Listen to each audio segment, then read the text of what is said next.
France Maghreb 2. À la une de ce grand forum pour ce mardi 11 février, le siège du gestionnaire d'actifs américain BlackRock a été saccagé par des militants écologistes. Soutenez-vous ce type de méthode? On en parle dans un instant avec Dounia Teibaoui, avec Soraya Rachidi et Philippe Boriaki. Vos appels au 01 40 33 9000 pour répondre à cette question aussi sur Facebook France Maghreb 2, sur Twitter, le grand forum FM2. La nouvelle star du rire, l'humoriste talentueux qui ne ressemble à aucun autre, Amin Radi, sera avec nous dans un instant dans les rendez-vous d'Anna à ne pas louper tout à l'heure. Cette fois-ci, tu ne vas pas dormir. Si vous avez des questions à lui poser, vous pourrez le faire tout à l'heure en nous appelant 01 40 33 9000. Municipal 2020, direction le Kremlin-Bicêtre pour accueillir le maire sortant, Jean-Marc Nicole, qui sera notre invité tout à l'heure. Il se représente pour un nouveau mandat, sans oublier.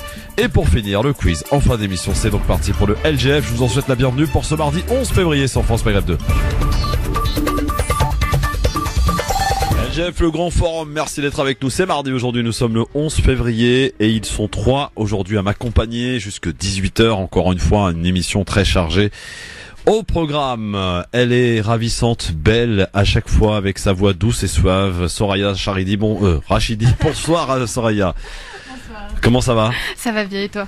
Dounia, toujours en pleine forme, avec un sourire qui déborde de ses lèvres, ma chère Dounia Teibaoui, bonjour. Je ne sais pas comment je dois le prendre, mon cher Christophe. Bah bien, non? Non, je rigole, bonjour tout le monde. Il est comme un lion jeté en pleine jungle. Philippe Boriaki, toujours prêt à bondir. Comment ça va, mon Philippe? Écoute, ça va? Vous me laissez tranquille maintenant. Ça suffit. Commencez pas, parce que tous les trois, ça va être une catastrophe. Bon, Philippe Boriaki. Mon cœur est déjà pris, je vous l'ai dit. Bah écoute, ça va moyen. On m'a tenu des propos limites hier sur Facebook. On se lâche. La Macronie. C'est quoi? Les RLM, ça veut pas dire la République en marche. Hein, c'est le racisme en marche. Hein. C'est quoi? Grain de couscous? Ah non, ça aurait pu être bien. Non, mais on trouve que beurre et black, c'est anodin. C'est trop. Oh, elle est là. Qui elle est là? Ouais, Sophia. Bah oui, Aïda. Voilà, Sophia Aïda. Bonjour Sophia. Comment ça va cette fille? Ouais. Oh, elle est toute froide. Je viens mettre mes paillettes et je repars. Ah ouais, bah vas-y, mets tes paillettes partout. Amin Radi sera avec nous dans quelques minutes. Non. L'humoriste marocain. Le va dormir, va. Va dormir, va. Il sera là. Ouais, il va te faire dormir. Va. Faut le dire avec l'accent, les gars. Va dormir, va. Va dormir, va. Il va te faire dormir 2 secondes, tu vas voir, ça va faire du bien.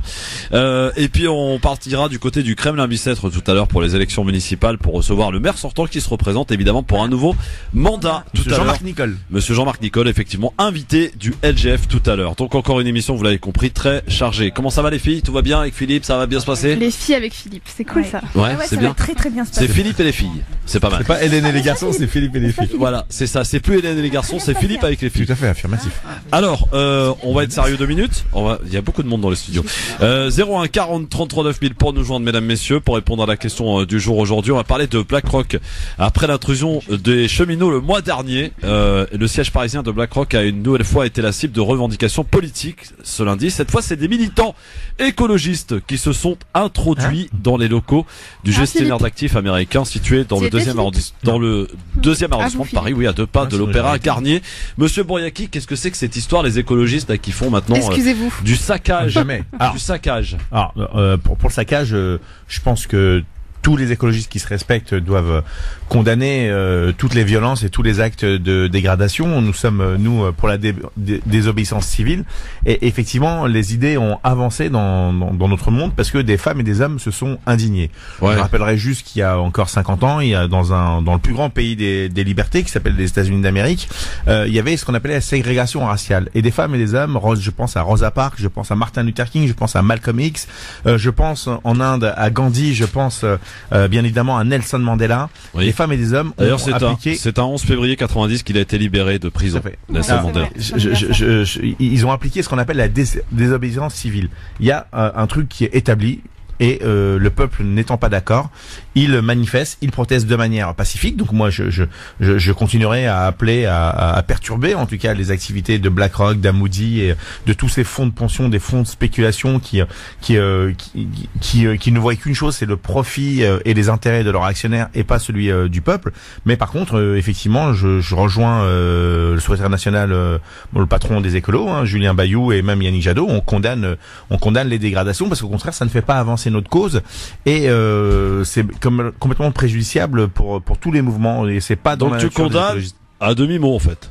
Non, je condamne fermement un mot entier les dégradations et les violences physiques Oui, qui voilà. peuvent être faites Pour le sur les reste, individus. la désobéissance civile, nous appelons à la désobéissance civile, nous appelons à maintenir la pression sur ce gouvernement, sur cette Macronie. Et d'ailleurs, je voudrais juste dire, si je peux me permettre, Monsieur Stanislas Guérini, je vous ai interpellé.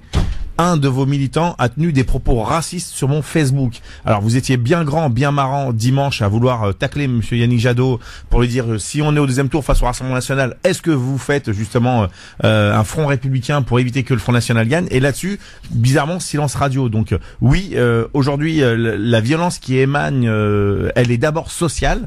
Bien plus que 2-3 chaises qui auraient volé, mais je le dis bien, nous condamnons les dégradations et les violences qui sont faites aux biens et aux personnes, mais la violence qui est faite aux citoyens, aux futurs retraités, aux retraités actuellement à qui on va baisser leurs indemnités, à qui on dit si vous cotisez pas dans le privé à côté, vous n'aurez que dalle et vous allez mourir à la bouche ouverte. Cette violence-là, moi j'entends pas la Macronie et le libéralisme la dénoncer avec fermeté. Alors je précise que cet appel a été lancé par Youth for Climate Paris, les activistes parmi lesquels se trouvaient également des sympathisants de Extinction, Rébellion, oui. Ils ont envahi en fait le hall du bâtiment au cri de BlackRock assassin, puis sont parvenus à se barricader à l'intérieur et à s'introduire dans les locaux du géant américain situé au 4e arrondissement du complexe. Une centaine de personnes est entrée dans le bâtiment, une quarantaine dans les locaux de BlackRock. Ils sont arrivés cagoulés en cassant les caméras. C'est ce qu'a affirmé donc aux Échos une employée de BlackRock en précisant qu'il n'y avait pas eu de violence physique envers les membres du personnel. Des messages quand même un peu anarchistes qu'on a pu voir, tag anarchiste, c'est ce qu'on a pu relever. Messages tels que écologie libérale, mensonge du capital, mobilier imprimante dégradée, trophée récompense de BlackRock jeté à la poubelle, des images publiées sur les réseaux sociaux par des journalistes présents, notamment Taha Bouabs qui était sur place, montrent des locaux totalement saccagés. Je voudrais juste dire quelque chose, sérieusement, c'est pas trop la nature des écologistes de faire du saccage. C'est pas trop la nature des écologistes de venir cagouler. Comment t'expliques ce revirement alors ? J'arrive 2 secondes. Nous sommes plutôt de la mouvance et de la tendance de José Bové, d'Eva Joly, de Michel Rivasi, de vous Karim démontez les Adeli. McDo, vous ? Non, on démonte les McDo, mais on le fait à visage découvert parce que nous, on assume nos propos. Et sérieusement, pour avoir couvert ces derniers temps les manifestations, et vous avez pu voir sur la page Christophe Le Grand Forum, lorsqu'on était, la manifestation, lorsqu'on est parti de Nation pour aller jusqu'à la République, et ce qui s'est passé à Dominil juste avant Bastille, on a vu des gens cagoulés faire le coup de poing et casser des vitrines, dont la HSBC, et les antifas qu'on qualifie de Black Bloc, etc. Les antifas ont reconnu des agents des renseignements, etc. On commençait à les poursuivre. Les types se sont sauvés. On a vu les CRS s'écarter, les gens rentrer, refermer la barrière CRS, et les types sortir et mettre leur brassard de police. Donc moi, je suis toujours dubitatif lorsqu'on nous dit que ce sont des écologistes cagoulés qui ont commis des dégradations. Ça n'existe pas. Les écologistes assumeront toujours leurs actes. Mais il n'y a pas des écologistes radicaux ? Non, ça n'existe pas chez nous. Ça n'existe pas. Ils n'ont rien à voir avec les écologistes. Dunia, est-ce que tu condamnes ce type d'action ou pas ? Bien sûr. Moi, je condamne. Excusez-moi. Ce sont des actes inacceptables et intolérables. Faut savoir qu'aussi c'est une première en France. BlackRock a été attaqué par des militants écologistes. Habituellement, c'est. Est-ce qu'ils ont été arrêtés ? Oui, mais c'est des militants écologistes. Ils se revendiquent comme tels. Oui, d'accord, mais moi je peux me revendiquer alors je termine. Comme certains groupuscules et pour autant j'en suis pas. Donc c'est une première en France. Je disais que BlackRock soit attaqué par des militants écologistes. Faut savoir que jusqu'à présent les attaques sont toujours venues des opposants de la réforme des retraites. Dans leur état d'esprit, on sait très bien que la casse c'est symbolique. S'ils ne cassent pas, bien pour eux ils ne sont pas entendus. Mais moi ça me fait un petit peu penser au mouvement des Gilets jaunes quand il y a vu des casses. Et je pense que non, déjà je condamne et ça va plus leur desservir qu'autre chose. Déjà de 1 parce que ça ne va rien faire avancer et de 2 je pense que ça va très sérieusement les desservir et rendre leur acte impopulaire. 61% des auditeurs de France Maghreb 2 comprennent ce type d'action sur Facebook, Christophe Le Grand Forum, sur Twitter Le Grand Forum FM2, Soraya Rachidi, qu'en dit-elle ? En fait, J'ai l'impression que ça représente vraiment la crise globale qui se passe en ce moment. Si les gilets jaunes et les écolos s'entendent pour attaquer la même structure, la même multinationale, en fait, on se demande ça cache quoi derrière, qu'est-ce qu'ils font? On est à France Maghreb 2 ou à BFM là? Non, on est à France Maghreb 2. Laisse-la parler. Ah oui, bah alors des faits factuels, si vous Soraya, rapproche-toi de ton micro pour couvrir sa voix. Ok. Voilà. Philippe, tu me laisses. Voilà. On t'écoute. Alors, qui est BlackRock? Qui est BlackRock? On sait que c'est une multinationale basée à New York. Oui. Et c'est en fait, c'est une entreprise gestionnaire d'actifs qui a, écoutez bien, 7 000 milliards de dollars à gérer. Oh la vache. 7 000 milliards, 7 000 absolument. milliards. Donc c'est pas leur argent proprement, enfin, 7 à 000 eux, milliards, c'est ça. exactement. Oui. Leurs clients, c'est qui? C'est des investisseurs institutionnels. Donc, Attention, en fait, il y a des particuliers aussi. oui. Non, mais en fait, des investisseurs institutionnels privés et publics. Voilà. Et en fait, parmi ces gestionnaires, il se trouve, écoutez bien, des gestionnaires d'épargne retraite.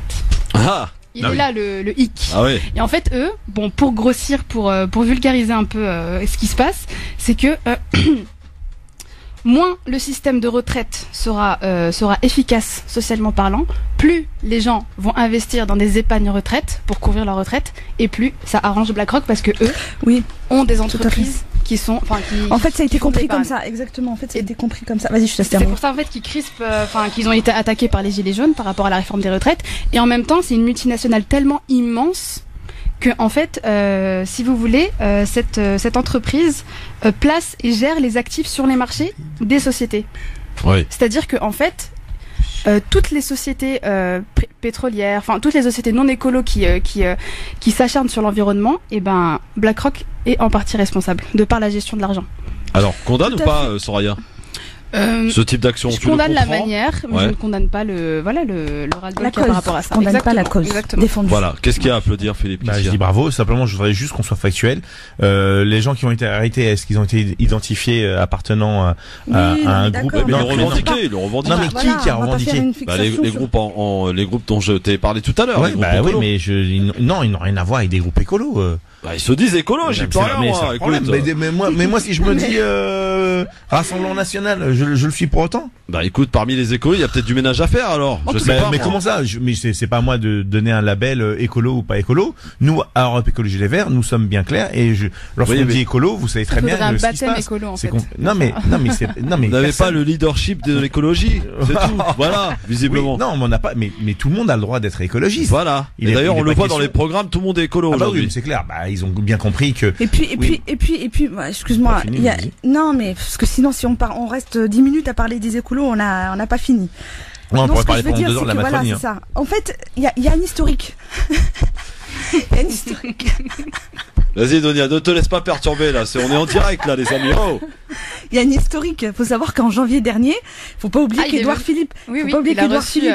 Exactement, il a reçu le patron de BlackRock et il l'a décoré. Il l'a même pas décoré, il a été promu parce que c'est quand même un mec qui a travaillé un ancien énarque qui a travaillé pendant 40 ans au FMI avec Chirac, avec Raffarin, enfin voilà. Donc pour le récompenser, on va dire, il était déjà chevalier de la Légion d'honneur, il est devenu officier. Donc il y a eu une invitation dans les salons de Murat. Il y a eu une invitation en janvier dernier, une invitation dans les salons de Murat de l'Élysée. On lui a déroulé le tapis rouge. Il y a eu toute une journée de bloqués. Mais il était déjà venu en juin 2017. Alors justement, je termine juste ce que je veux dire. Oui. Et encore en octobre, c'était pas lui directement, c'était des représentants. On lui a déroulé le tapis rouge, voilà. Il y a eu une journée de séminaire complète. Les salons de Murat, ils ont été privatisés. Il y a les ministres, le président qui sont présentés un à un devant tous les investisseurs pour milliards de dollars présenter l'action du gouvernement. Exactement. Même moi, je veux bien travailler avec BlackRock. Mais le problème, 7 000 milliards. T'as raison, c'est des voyous. J'ai bugué même pour lire 7 000 milliards, je savais pas comment on dit à la fin. Ah ouais, c'est 7 000, tu rajoutes milliards, tu vois, c'est très simple. Le problème, c'est que ça a été une très grosse erreur de faire ça. Ça a été une très grosse erreur de faire ça, parce que étant donné des problèmes qu'il y avait en France par rapport à la réforme des retraites, ça a été un très très gros défaut de communication de s'y prendre. Ne mets pas ça au passé, c'est pas fini. Hein. Non, c'est pas fini. Il y a une journée noire annoncée lundi dans les transports. Hein. Toujours avec les transports. Ah bah oui, toujours avec les transports, mais il y en a qui prennent des transports, madame. Il y en a qui sont écolos. Tout le monde n'a pas le loisir d'avoir un diesel et de polluer les routes de Paris. Oh là. Voilà. Hop, ça c'est fait. Non D'ailleurs. mais j'étais dans ma lancée et là Ouais. vous Oui, m'attaquez. bah oui, mais c'est Mais comme Vous ça. êtes pas c'est du gentil. live. Oui. C'est du live. Ma chère Ouais, Dunia, d'accord, ok. je précise que BlackRock a décidé évidemment de porter plainte. Bah c'est oui. ça, Oui, je tout oui. comme les tentatives d'intimidation à l'encontre de nos collaborateurs depuis plusieurs semaines sont inacceptables et intolérables, Oui. a souligné BlackRock avant de rappeler ses engagements pour un investissement durable. Waouh. Voilà. Voilà. Et attendez, De quoi, oui, rappelez son engagement, mais ils ont déjà fait une petite action contre Siemens. Ouais, mais c'est ça. Oui, c'était petit effectivement, mais ils l'ont quand même fait et c'est tout à leur honneur. En plus, c'est déjà signé, donc ils parlent après coup. Truc qui Bon, sert à rien. en tout cas, vous continuez de C'est répondre à cette question sur Facebook, France Maghreb 2, sur Twitter, le grand forum FM2. Par rapport au Est-ce que vous condamnez, ça vous dérange pas si je parle, Charbon, non? contrat Non, en ça vous dérange pas apparemment. Pardon, excusez-moi. Est-ce que vous condamnez ce type d'action? C'est la question que l'on pose. Vous êtes 61% à dire oui. Voilà. Condamné ou soutien? Non, les condamne. 61%, je me suis planté. Et alors j'aimerais qu'on parle parce que il s'est passé quand même quelque chose d'assez grave cette nuit du côté de Vénissieux. Ouais. Mes amis, Oui. là c'est peut-être on va pointer du doigt le buzz à tout prix, l'argent, les insultes, les propos inacceptables sur les réseaux sociaux. Alors qu'est-ce qui se passe? Vous avez un YouTuber qui s'appelle Bassem Breki, qui habite du côté de Vénissieux, alors qui tacle tout le monde, hein, qui insulte tout le monde depuis un petit moment. Et un rappeur au nom de Sadek est venu avec 4 personnes l'accompagner et ils ont tout simplement démoli Bassem Breki à coups de batte de baseball, etc. Ils l'ont passé à tabac. Bassem Breki serait dans un état catastrophique, paraît-il, et Sadek qui se rend compte de son geste et fait une vidéo limite je m'excuse, j'aurais pas dû, mais voilà. Après avoir fait une vidéo où quand même il jubilait. Et Ah oui, jubilé, ouais. Ils l'ont fracassé, vraiment. Et là, on peut pointer du doigt, messieurs, dames. Là aussi, votre avis m'intéresse au 01 40 33 9000, à vous aussi en plateau. Soraya, Dounia et Philippe, sur la violence aujourd'hui. En fait, le problème de ces youtubeurs et rappeurs ici en France, c'est qu'ils veulent s'inspirer de ce qui se fait, le modèle américain. Sauf que le modèle américain, ben, il rigole pas, ça se passe à coup d'armes là-bas et on règle les comptes. Voilà. Le problème de Bassem Breki, moi j'ai eu l'occasion de visionner plusieurs de ses chroniques. Si on peut appeler ça comme ça. C'est pas Oui. du tacle à la Boubacaris, c'est même pas ça, c'est que Non, c'est de la merde. Non, c'est- ouais, c'est- exactement. c'est Je quelqu'un sais qui pas est mieux beaucoup dire. dans le dénigrement gratuit et sans vouloir juger, hein, c'est un constat. que- Mais moi, ce qui m'étonne, Non, c'est qu'il c'est est pas beaucoup ça, c'est suivi que- quand même. Hein. Oui, il est donneur de beaucoup leçons, suivi. mais c'est clairement son discours. Il est je vais beaucoup vous dire. suivi. Il a beaucoup de fans. Oui, mais bien ce sûr, monsieur. bien sûr. Son discours, clairement, c'est quoi? C'est voilà, toutes les filles de la communauté maghrébine Oui, qui sont en ouais. couple, dans des couples mixtes avec des Ouais, noms c'est- Maghreb United, hein, c'est ça. Hein, Ouais, c'est ça, ouais. Eh bien, c'est des beurettes. Eh bien, ce sont des. Ouais, il insulte tout. J'ai pas envie de dire le mot, en fait. mais Ouais, voilà. ouais. En fait, Oui. en gros, c'est ça. Et il incite tous les frères entre guillemets de la communauté à s'insurger contre ces nanas-là, à empêcher tous les comment dirais-je leurs potes d'origine Afrique subsaharienne d'approcher leurs sœurs, etc. Et c'est vrai que c'est un discours très mais très raciste, C'est raciste. très bien sûr. Clairement. Et du coup, bon, ben les conséquences Raciste et malheureusement. misogyne aussi. Oui, Voilà. absolument. Ah oui, Donc Extra après, je suis pas en train de dire qu'il mérite ce qui s'est passé, Non, non, pas bien du entendu, tout. non. Mais c'est un constat et à un moment donné, ben il faut aussi savoir se remettre en question Non, mais et mesurer les ses réseaux propos. sociaux, la violence des réseaux sociaux, c'est ça qu'il faut évoquer au-delà de cette affaire. Parce qu'aujourd'hui, chacun recherche le buzz, chacun recherche la visibilité. C'est à celui ou celle qui fera le plus parler de lui, C'est vrai. de bonne et de mauvaise manière. Hein, d'ailleurs, Tout à fait. on le voit d'ailleurs que ce soit Bassem ou Sadek. Voilà, c'est du grand n'importe quoi. Là, on parle Et de le lui, mais il peut résultat. pas l'entendre là. Pardon. C'est quoi? J'ai dit on parle de lui, bah ça, mais il peut pas l'entendre. Moi, ce qui m'a Oui, choqué, visiblement, moi, oui. ce qui m'a beaucoup choqué ce matin quand je regardais l'actualité, Oui. c'est qu'effectivement, je suis tombée sur la vidéo où ce rappeur se jubilait et était très fier de son acte, les mains pleines de sang, Ouais. avec un comment dirais-je, une joie de vivre en décrivant Une fierté. une fierté en décrivant ce Il qu'il va avait prendre fait. cher. Hein. Il va prendre très cher. C'est ce qui m'a choqué. Je me suis dit, mais dans Surtout quel si monde Bassem il meurt. Oui. Enfin, on n'espère pas évidemment. Naïm est avec nous. Salut Naïm. Naïm. Bon, il s'est barré, Naïm. 01 40 33 9000, évidemment, pour nous appeler, pour nous donner un petit peu votre ressenti, Soraya, la violence des réseaux sociaux. Aujourd'hui, nos gamins regardent ces conneries-là. Mais la violence tout court, mon cher Christophe. Oui, La c'est violence absolument. tout court. Non, mais nos enfants regardent ça, assistent à ce spectacle. On a parlé de Boubacaris. Bon, on a vu ce que ça a donné à Orly. C'était catastrophique. C'était du grand n'importe quoi. Qu'est-ce qu'il y a, Orly? Laissez Orly tranquille. Non, non, Orly, attends, je déconne. ils se sont défoncés. Ouais, je sais. Les, Ouais, les enfants regardent, mais non, c'est mais les aussi, enfants regardent. mais et- c'est aussi et la ça- responsabilité des des parents, excuse-moi Comment Christophe, ça? moi je suis maman de 2 enfants, Oui. c'est aussi de la responsabilité des parents Oui. de contrôler qu'est-ce que nos enfants regardent, qu'est-ce qu'on met comme outil entre leurs mains, Et est-ce qu'on les autorise à quel d'en discuter. Exactement, il y a Ouais, mais des tu sais pas ce qui systèmes se passe d'accord. dans leur chambre le soir, Dounia, t'es Non, marrante, non, toi. non, non, non, non, non, non, non, non, non, je Surtout peux que pas c'est dire pas ça. des adolescents que t'as Déjà, encore à la maison, tu tu prends pas la verras. responsabilité de mettre un smartphone entre les mains de tes enfants. Déjà à l'âge de mes enfants, voilà, déjà Ouais. de 1. Non, je parle des Et ados, moi. surtout. Des ados, oui, effectivement. Bah après, il faut voir à un autre niveau. Qu'est-ce qu'on peut faire pour éviter justement la publication de ce genre de vidéos? Il devrait y avoir des contrôles, j'en sais rien moi, des systèmes mis en place, un peu plus rigides, un peu plus cadrés,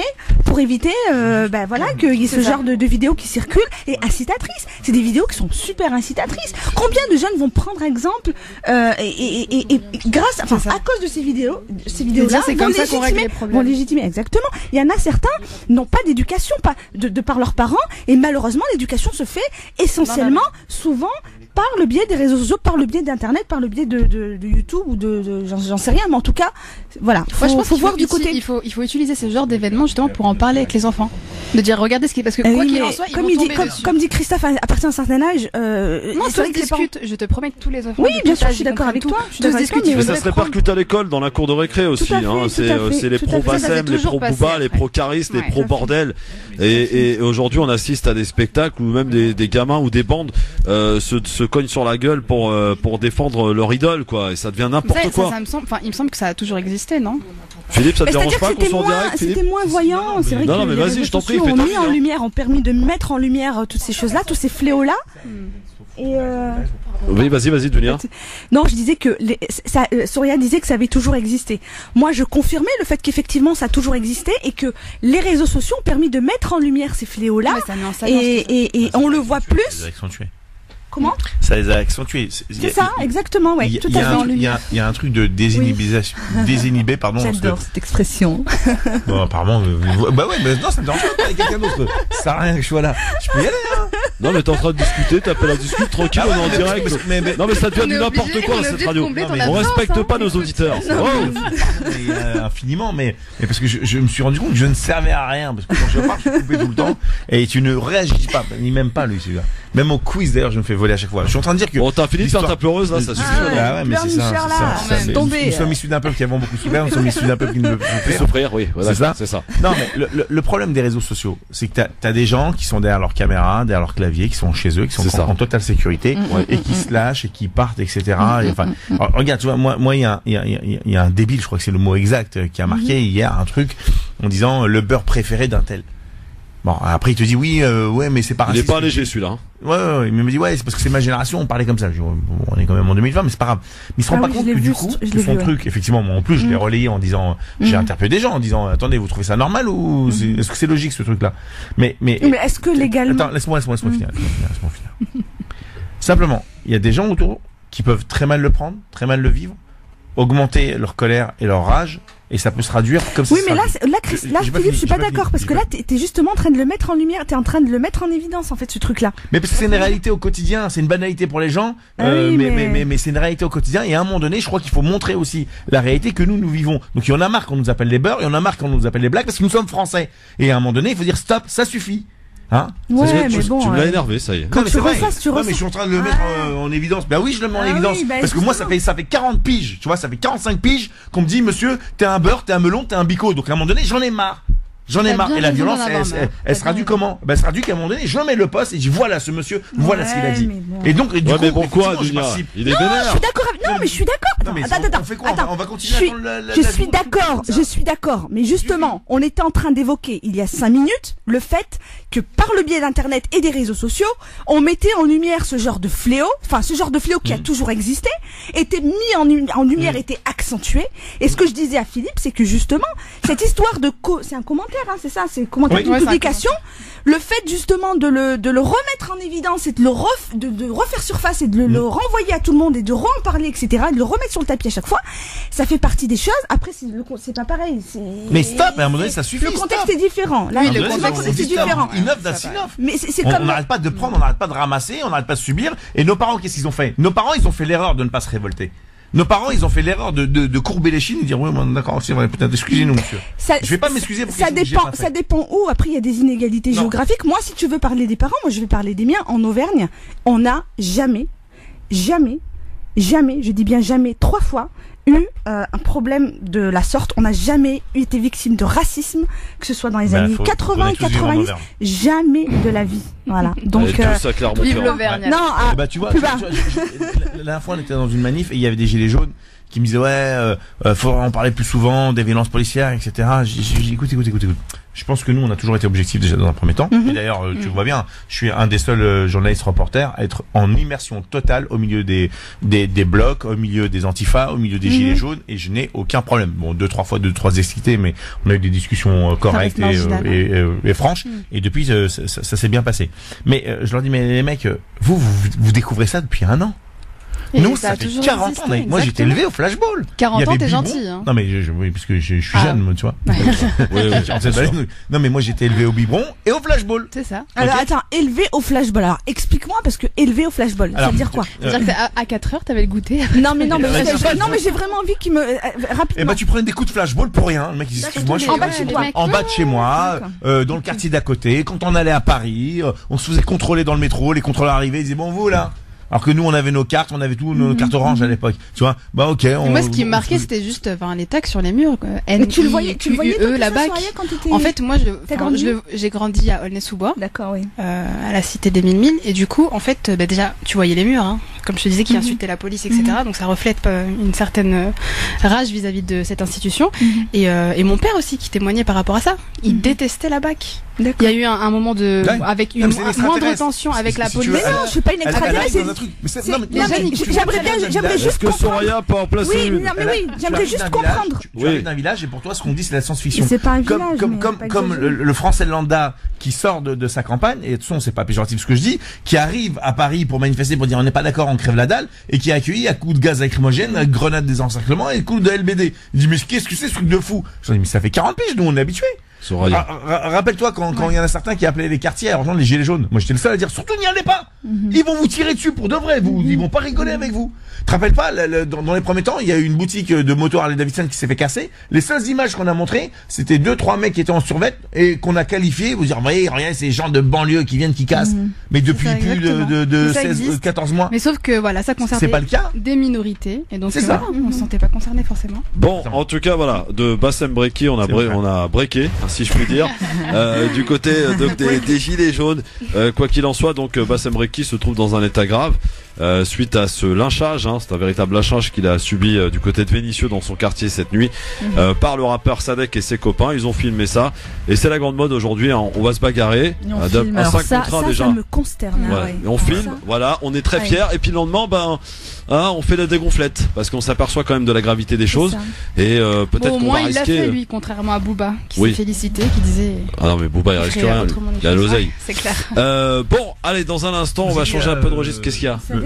Sadek, c'est un rappeur, c'est un rappeur du 93. Ah Noisy, etc. Là. Voilà. Ok, ça bon, on sera au Kremlin-Bicêtre dans le 94, c'est chez toi ça mon pote Philippe. Ouais, 9K Connection. Avec Jean-Marc Nicole, le maire sortant qui se représente pour une nouvelle mandature de cette élection municipale du 15 mars prochain.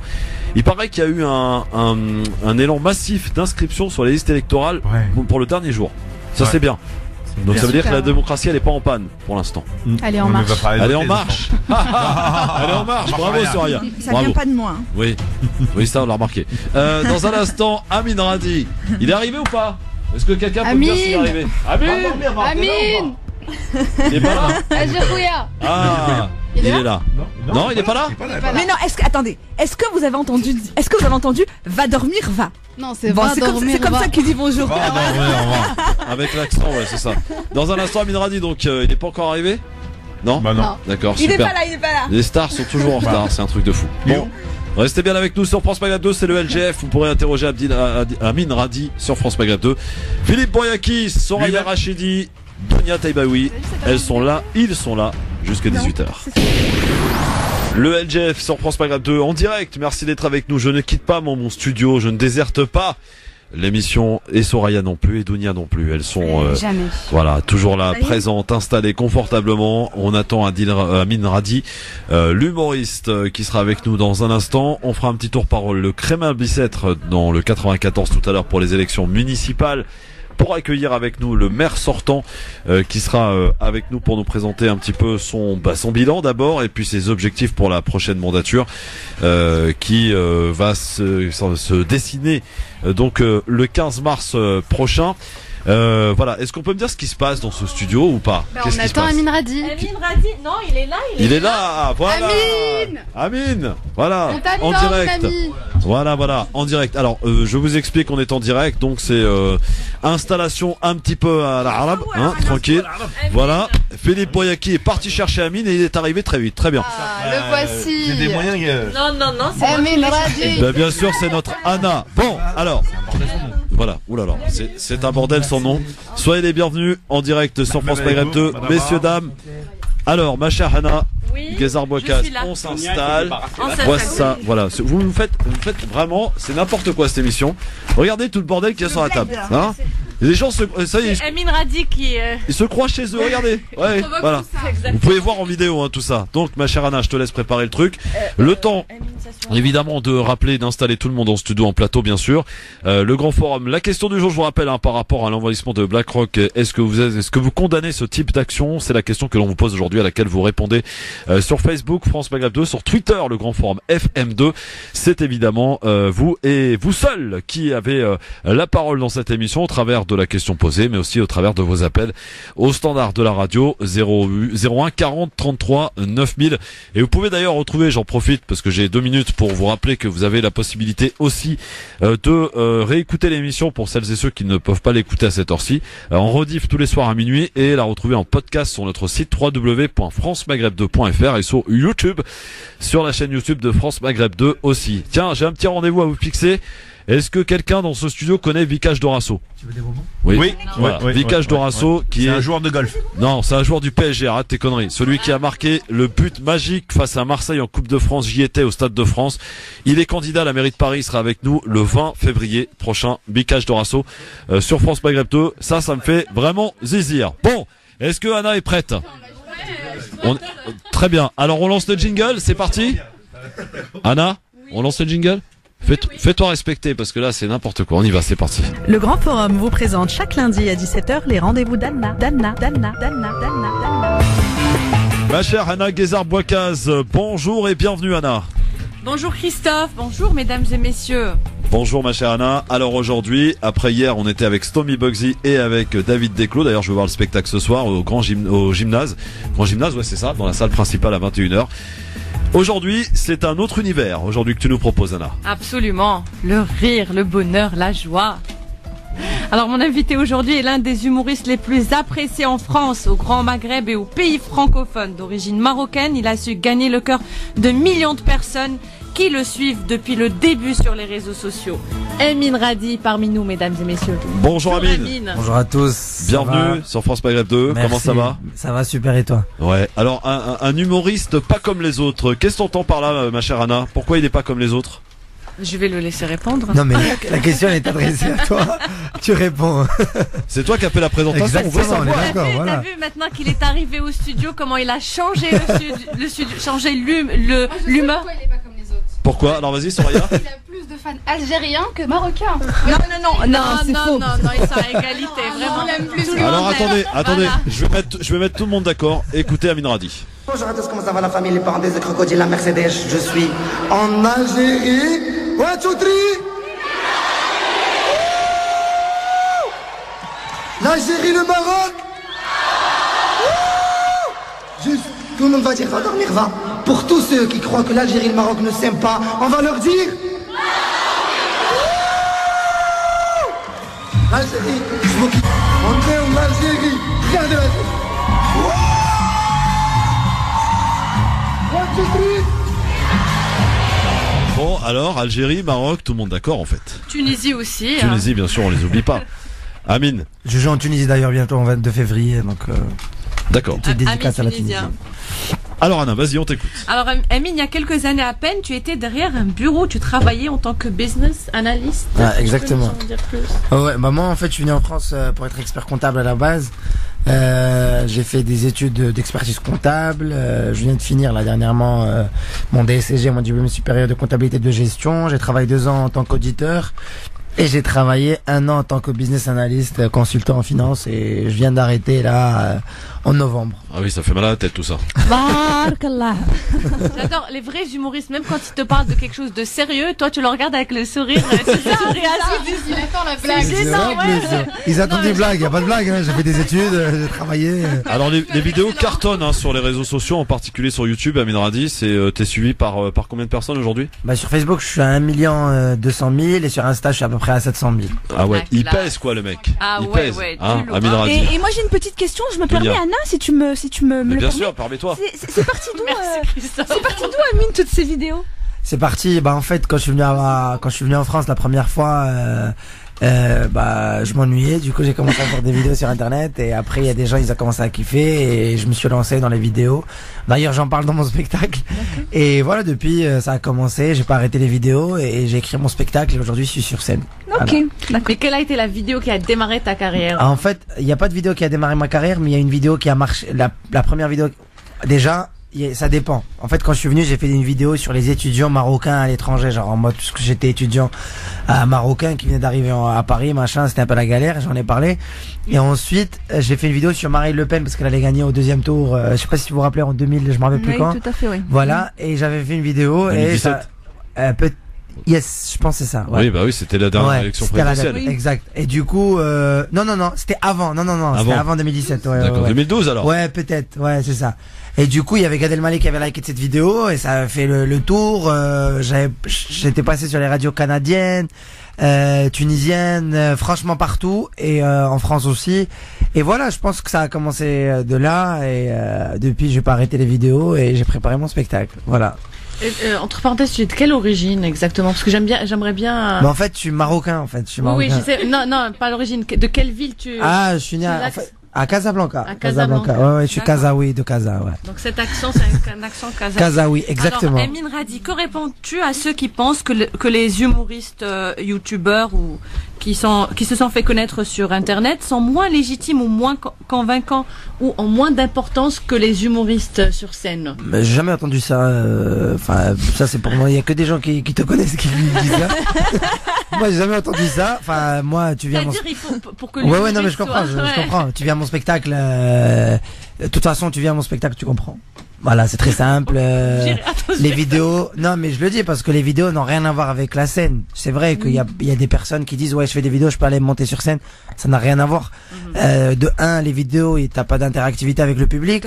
Là, sur scène, il y a une interactivité de 2 heures. Moi, je joue 2 heures, des fois 2h30 ou même plus sur scène. Il y a une interactivité, il y a de l'impro, il y a des vannes. Les vidéos sont pas, les vidéos en fait sur Internet sont pas obligées d'être marrantes. Des fois, tu peux passer des messages, tu fais faire des parce que t'as pas l'interactivité avec le public. Alors que sur un spectacle, les gens ils payent, ils viennent pour rire. Du coup, c'est où le spectacle d'ailleurs? Je joue tous les vendredis à l'Apollo Théâtre. On a fait complet là le vendredi dernier, le 7. On est à presque complet ce vendredi et je joue tous les vendredis jusqu'à avril en fait. Le spectacle s'appelle Va dormir va. Va dormir va. Alors justement, ça vient d'où le Va dormir va? Va dormir va, ça vient quand on était jeune, quand on rentrait dans une discussion avec nos parents qui nous concernaient pas, on entendait un va dormir va, certes Nasser en marocain, donc c'était va dormir va. Arrête de me casser la tête quoi. Ah là, exactement. Et du coup, moi du fait que j'ai un spectacle un peu qui parle à tout le monde, sans vulgarité, quand quelqu'un m'énerve, je dis va dormir va, ça va plus vite et plus. Alors, Amine, tu t'es produit un petit peu partout, au Maroc, en Algérie, au Canada. Yes, exact. Maintenant en France, mais par contre. Lorsque tu t'es produit en Algérie, tu as causé des embouteillages, tu as paralysé Raconte-nous. Et franchement, parmi les meilleures dates que j'ai faites. Tu n'arrivais même pas à rentrer dans ton propre spectacle. Ouais, c'est vrai. J'avais fait des stories sur ça. Tu sais que les Algériens, c'est des fous.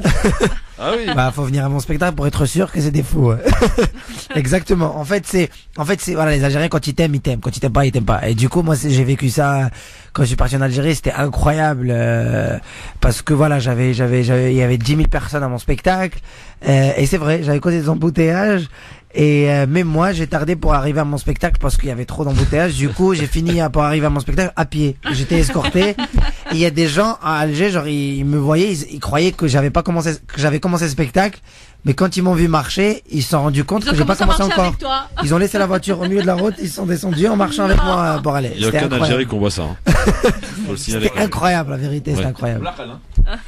De quoi, pardon? Vas-y, doucement sur l'Algérie. Tout le monde participe à cette émission, j'ai pas compris. Le mec, il a pas de micro, il rentre dans la discussion. Il sort de je sais pas où. Je sais pas, en fait. Bouffé, moi. Et voilà, mais j'ai eu de la chance de tourner un peu partout. J'ai joué au Maroc, j'ai joué en Algérie. Alors, le meilleur public, Amine. Christophe. Non, il y a pas de. Arrête. Non, mais c'est bien, c'est son travail de Non, mais journaliste. c'est moi. Le meilleur... Non, mais Amine Radi. T'as raison. Ne te laisse pas influencer par tous ces gens. En toute objectivité, le Yallah. meilleur public. Alors, ça peut être au Canada, en France, au Maroc, en Non, la Algérie, vérité, Tunisie, je ne sais On pas. va dire, il y a pas de, il y a pas de, non, il y a pas de meilleur public. Moi, pour moi, voilà, je suis un Marocain qui a grandi à Casa. J'ai découvert d'autres publics. Moi, je connaissais avant que les Marocains. Quand je suis venu en France, j'ai découvert les Algériens, les Tunisiens, les Français, les Canadiens, les Belges. J'ai joué en Roumanie, j'ai joué en Portugal. Donc, j'ai découvert à peu près tout le monde. T'as joué gratuitement en Roumanie? Non, ils ont payé. C'est quoi cette blague pourrie? Cette question là. C'est quoi cette blague pourrie, Anna? Bon, je cautionne pas cette blague. Je me désolidarise totalement. Exactement. Toi et moi, Christophe, on est ensemble. Anna. Dédicace à tous les Romains. Bien sûr. D'ailleurs, il y en avait franchement à mon spectacle quand j'ai joué à mon spectacle. Va dans Verva, Anna, je te jure. Voilà, et c'était incroyable. On perd le contrôle dans C'est ça. Vas-y, Anna. Alors, Amine, comment tu choisis les thèmes de tes sketchs? De qui tu t'inspires? Désolé, je mange un bonbon. Ok, c'est très simple. Je m'inspire de quoi en fait? Je m'inspire de la vie, de ma vie de tous les jours. Première inspiration, c'est ma mère. Parce que ma mère, tu connais, les madres, des fois elles font des trucs qu'on comprend pas. Deuxième inspiration, c'est le public, c'est les gens autour, c'est vous par exemple, c'est le public, c'est ma vie de tous les jours. Et c'est l'actualité. Moi dans mes vidéos, je parle beaucoup d'actualité. Je préfère parler de l'actualité et surtout. Ça t'inspire, l'actualité? Ça m'inspire de fou, bien sûr. Un côté engagé dans. Oui, je préfère avoir un côté un petit peu engagé dans mes vidéos. Pour moi, c'est le plus important. Quand tu regardes ma vidéo, faut que tu ressortes avec une morale derrière, que tu comprennes quelque chose, que je te rajoute une valeur ajoutée dans ta vie. Je sais pas, tu regardes la vidéo, tu devras. On a la TVA déjà, ça suffit. Ouais. Et ça, vous faites des blagues incroyables. Franchement, inspiré là. Voilà, venez à mon spectacle, vous allez vous inspirer un peu. Donc voilà, c'était, je parle de tout ça, je m'inspire de la vie et je m'inspire de tout ça. Est-ce que c'est un risque que tu prends lorsque tu traites des sujets assez sensibles? Non, il y a jamais de risque parce qu'on dépasse jamais les limites. Quand on parle d'actualité, vous savez, moi j'ai une formation d'expert comptable, j'ai fait du droit fiscal, pénal, civil et sociétal et social. Du coup, je connais mes droits, je connais mes obligations, je dépasse jamais les limites et on peut donner notre avis. Je suis humoriste et tous les humoristes ont donné notre avis sur un sujet. On se donne un propre avis sur une situation sans pour autant offenser quelqu'un. Donc, il y a pas de tout à l'heure, Christophe, on parlait des réseaux sociaux et de Bassem, et là, on voit un bon exemple de comment utiliser les réseaux sociaux pour. Exact. Bien joué, Soraya, effectivement. Avec un impact. J'adore. Ils ont 3 micros, tout le monde participe sur les mêmes micros. Le budget France Maghreb. Bon, appelez le 14 s'il vous plaît, si vous voulez nous aider. Je vais reverser un peu d'argent. Marhaba. Alors, parle-nous, Amine, de ton passage au Jamel Comedy Club. Pourquoi tu n'y es plus? Jamel Comedy. Non, en fait, le Jamel Comedy Club, c'est pas que j'y suis plus, c'est que j'ai fait un passage, en fait. Le deal, c'était un passage au Comedy Club qui passait sur la chaîne Canal et du coup, qui a fait 4 millions sur ma page Facebook. Et voilà, après, j'ai préparé mon spectacle et j'ai posé sur mon spectacle. Alors, donc, il y avait pas d'arrangement sur le fait et on a commencé, on s'est arrêté. Non, il y avait le deal, c'était un passage télévisé. Et le Marrakech du rire? Le Marrakech du rire, comme tu es humoriste, j'aimerais bien le faire, mais je pense que ça va venir. Pas encore. Pas encore, non, pas encore. Cette année peut-être. Non, je sais pas, peut-être. On sait pas.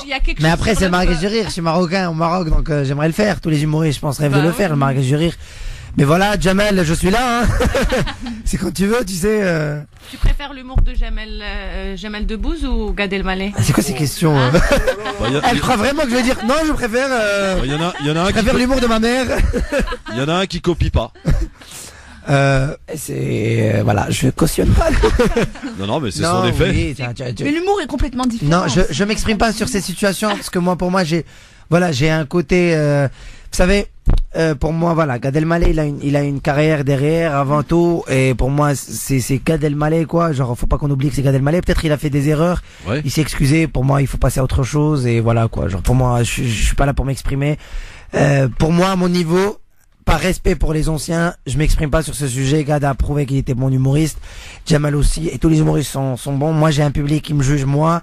Et je pense que chaque humoriste a son public. C'est comme le public d'Olympique de Marseille, il peut pas venir calme-toi, ici c'est Paris, ici. Ici c'est Paris, Amine. On va parler des jeunes. Si tu avais le choix entre assister à un spectacle de Huria les yeux verts ou de Nawel Madani. J'adore. Où tu vas? J'adore ces questions de. Voilà, en fait. Non, en fait, on va te faire plein d'amis, Amine. Pourquoi en fait. Là, c'est pas Non, j'adore. Non, mais c'est un débat parce que moi j'adore entrer dans ces débats de. Non, je suis libre aussi de ne pas choisir. Voilà, non, je suis libre. Si on parle de liberté, j'ai le droit de faire ce que je veux. Libre d'aimer Non, mais laisse-moi laisse-moi répondre. Et j'ai le droit d'aimer les deux. D'accord. On est d'accord. Mais si tu avais le choix entre. Non, j'adore ça. En fait, pourquoi vous essayez de catégoriser des gens dans une case? Par exemple, ouais, je sais, c'est pour faire du buzz sur le live. Ça va, il y a 60 personnes qui regardent. Donc, non, mais la vérité, chacun a son propre public. En fait, il n'y a pas de concurrente, les humoristes. Il n'y a pas de compétitivité, pardon. On peut être, tiens, moi, je joue mon spectacle. Demain, il y a ton spectacle à toi. Il y a, par exemple, France Maghreb. Il y a d'autres émissions. Il y a d'autres, non, mais genre, je parle en tant qu'émission. Il y a France Maghreb. Il y a d'autres émissions, radio. Il n'y a pas de concurrence. Non, il n'y en a pas, il n'y a que le grand forum. Moi, tu peux venir voir mon spectacle et aller voir un autre spectacle et rigoler à tous les spectacles. Bon, Amine, je vais te poser des vraies questions, tu vas voir. Voilà, on va voir, hein. Y a pas de piège. Une question à laquelle je pose à tous les humoristes. Oui. Mais je suppose que je suis pas le seul, on est des millions à la poser. Peut-on rire de tout? Yes. Peut-on rire de tout? C'est comme la liberté. La liberté de soi s'arrête là où ça touche la liberté des autres. Ouais. Donc moi, on peut rire de tout, mais pas avec tout le monde, quoi. Il y a des gens, et en France, je remarque que ça devient un peu très compliqué de rire de tout parce que il y a des sujets sensibles. On est très vite dans les cases. Exactement, on est très vite taxé. Du coup, les humoristes, ils se retrouvent un peu, voilà quoi, ils ont peur. T'imagines un Pierre Desproges ou un Coluche aujourd'hui serait considéré comme antisémite, raciste, islamophobe, avec tout ce que tu veux. Mais c'est ça. Je pense pour moi, les humoristes, faut qu'on se mette d'accord comme quoi, il faut qu'on arrête il faut qu'on parle de tout, faut qu'on rigole de tout, et faut être subtil en même temps. La subtilité, c'est la règle dans l'humour. On peut pas faire des blagues. Il y a des blagues trash, il y a des blagues, des blagues un peu subtiles. Moi, je préfère la subtilité. Voilà. La subtilité à la Amine Radi. Donc en spectacle tous les vendredis soirs, l'Apollo Théâtre. On peut y aller. Donc c'est presque complet pour vendredi. On réserve évidemment sur Billet Réduc. Le spectacle, c'est Va dormir va. Et le message de ce spectacle, quand on ressort, en fait, la question est toute simple. Quand on ressort des 2 heures de spectacle d'Amine Radi, qu'est-ce que tu as envie que se disent ou ressortent avec quelle image les spectateurs de ton spectacle? La première des choses, c'est quand tu rentres dans mon spectacle, l'objectif c'est d'oublier tes problèmes personnels. Tu viens, c'est pour passer un bon moment, pour se détendre, parce que les humoristes on est fait pour ça, les artistes en général, c'est pour faire oublier aux gens leurs vrais problèmes, quoi. Quand tu viens au spectacle, tu rigoles. De 1 et de 2, il y a une morale dans le spectacle que les gens vont découvrir quand ils viendront au spectacle. J'ai pas envie de parler de ça, mais je parle de ma vie en général dans mon spectacle. Je parle vraiment de mon arrivée à Paris, en France. En général, je parle de ma vie à Casa, quand je suis arrivé ici, toutes les étapes pour arriver en France. Ensuite, une fois que je suis arrivé à Paris, qu'est-ce que j'ai ressenti, le choc culturel. Ensuite, quand j'ai fait des études, j'ai travaillé en tant que quelqu'un dans la finance. Et je finis avec mon environnement où j'ai grandi, donc c'est vraiment ton parcours en fait. Je parle c'est mon premier spectacle. De toi, c'est un spectacle vrai. Exactement. C'est mon premier spectacle. J'ai choisi de parler de ma vie en premier lieu, et le deuxième spectacle, je parle de Mais est-ce que tu as arrêté de travailler dans les finances ou... Ouais, j'ai arrêté de travailler dans la finance là. Maintenant, il gagne du blé maintenant. Il met ça chez BlackRock. Je vais vous aider. Je vais vous subventionner pour rester plus de Si tu peux nous agrandir le studio, ça m'arrangerait moi. Amine, moi j'ai une question. Est-ce que tu crois pas que la profession... Tout le monde pose des questions ici, c'est un truc de ouf. C'est ça. C'est très bien, c'est très bien. Il n'y a rien de conventionnel. Est-ce que tu crois pas que la profession est l'enfant rejeté de la comédie, de l'art, du théâtre? Regarde, quand on voit les Molières, on voit bien lorsqu'on met cumuler les pièces de théâtre et les humoristes stand-up et même en duo ou en man show, la fréquentation des spectateurs, ça n'a rien à voir, hein, c'est du simple au double. Comment ça se fait que vous n'êtes pas reconnu à ce point-là et qu'il n'y a pas, au moment des Molières, une reconnaissance officielle de la profession? T'as vu? Moi, je préfère la question de Fali à les yeux verts. Vis-à-vis de moi ou vis-à-vis de tout le monde? Mais comment Qu'est-ce que tu veux dire par il n'y a pas eu de reconnaissance? En fait, il a rien compris à ta question. Moi non plus. d'ailleurs. Si tu peux. Va dormir, va. Moi, j'en ai juste une petite dernière. Je voulais savoir, comme tu es amateur à la base et que tu commençais avec des vidéos dans ta chambre ou dans ta voiture, le fait de passer du jour au lendemain sur la scène, est-ce que tu as eu une formation? Comment tu as fait en fait pour improviser en fait des scènes immenses avec, Ok, déjà j'ai pas compris. Tu as dit t'es amateur. Non, je suis autodidacte. J'ai commencé tout seul j'ai commencé en fait tout seul sur internet. Ensuite, j'ai fait mon spectacle. Ouais. Mais sur le spectacle, il y a des gens qui travaillent. Il y a un co-auteur. D'ailleurs, j'ai perdu mon co-auteur le jour de ma première date à Paris, le 19 décembre au Palais des Glaces. Donc, big dédicace à toute sa famille. C'est ça la question. Et j'ai commencé à faire de la scène. En fait, la scène. T'as commencé par la scène? Non, j'ai commencé à faire des vidéos, ensuite j'ai commencé à faire de la scène. D'accord, ok. Et quand tu commences à faire de la scène, à force d'en faire, Ouais. voilà, formateur. ouais, exactement. Et surtout que sur scène, il y a un metteur en scène, il y a du travail. Tu vois Ouais, ce il y que a je une veux vraie dire. équipe derrière. Voilà, il y a une vraie équipe, en fait, c'est en faisant de la scène que tu fais du théâtre, en fait. Je vais Tu vois ce que reposer je la veux dire. question. C'est comme si tu vas en cours faire du théâtre, c'est vraiment. Je vais reposer la question différemment en fait de Dounia. Yes. D'où est venu ce don justement, parce que c'est un don, hein, au même titre que il y a des gens qui s'illustrent dans le football, d'autres dans la chanson, d'autres dans l'animation radio, ça c'est pour ceux les bac-3. Mais pour toi, d'où t'es venu ce don justement de pouvoir faire rire, parce que c'est pas donné à tout le monde de pouvoir faire rire un public, une scène, d'être sur scène et de faire rire des gens.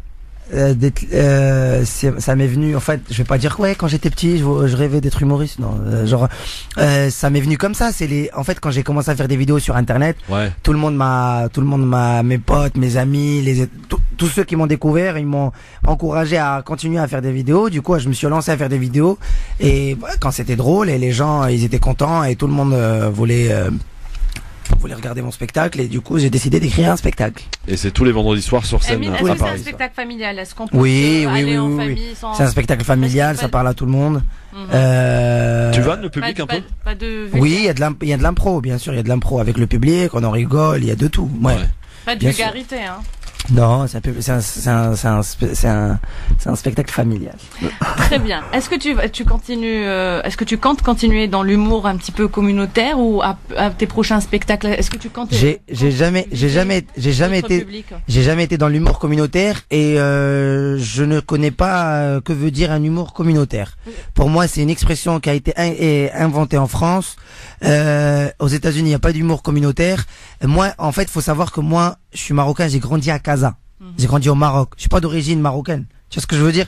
Donc je suis obligé de parler de Casa. Je parle de chez moi. Je parle pas de je suis parti à Casa en vacances. Non, je viens de Casa. Donc je suis obligé de parler de moi. Donc automatiquement, je suis obligé de parler des Kazaouis, des Marocains, de parler de moi. Donc il y a pas de communauté. Il y a par exemple quelqu'un qui ne connaît pas, on va dire un Canadien qui vient à mon spectacle. Et d'ailleurs, il y en avait beaucoup à mon spectacle au Canada. Il découvre la vie que j'ai menée, il découvre l'environnement où j'ai grandi. Tu vois ce que je veux dire? Du coup, ça s'appelle pas l'humour. Je suis contre ce terme. Il y a pas d'humour communautaire, il y a l'humour drôle ou pas drôle. Tu viens, Exact. tu ris ou tu ris pas. Bon, bougez pas, on est de retour juste après la pub. Amine Radi est avec nous. Je vais te poser la question la plus simple. Quelle a été pour toi la meilleure question d'aujourd'hui? T'as le temps d'y réfléchir, on se met la pub dans un instant. Tout de suite sur France Maghreb 2. Amine Radi est avec nous en direct sur France Maghreb 2 dans le LGF.